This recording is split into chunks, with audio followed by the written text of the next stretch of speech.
إنه كيليان مبابي.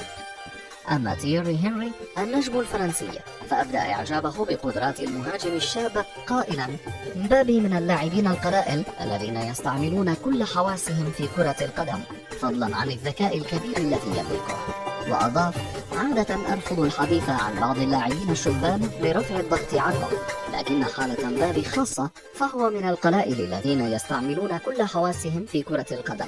فيما صرح مدرب المنتخب الفرنسي ديدي ديشامب بالقول: مبابي لا يعطي انطباعا عن أنه في سن 19 فقط.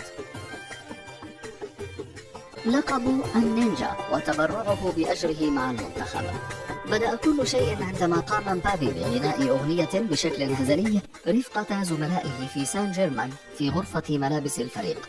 أطلقوا عليه بعدها لقب دوناتيلو، أحد سلاحف النينجا الأربعة، نظرا للشبه الكبير بينهما على حد وصف بعض اللاعبين، وهو ما أثار أجواء المرح فيما بينهم. وفي المقابل كشفت صحيفة ليكيب أن مبابي قرر التبرع بكل مكافآت المونديال لصالح الجمعيات الخيرية، وأضافت أنه خصص مبلغ 20,000 يورو الذي يتقاضاه من كل مباراة يلعبها لمساعدة الأطفال ذوي الاحتياجات الخاصة في فرنسا، إضافة لأعمال خيرية أخرى. والسبب في ذلك أن الشاب الفرنسي يرى أنه لا يجب أن يحصل اللاعبون على أموال من أجل اللعب مع منتخب بلادهم في البطولات الدولية. فضلا إذا كنت ليس حاسدا، ضع إعجاب لصفحتي واشترك في قناتي مانج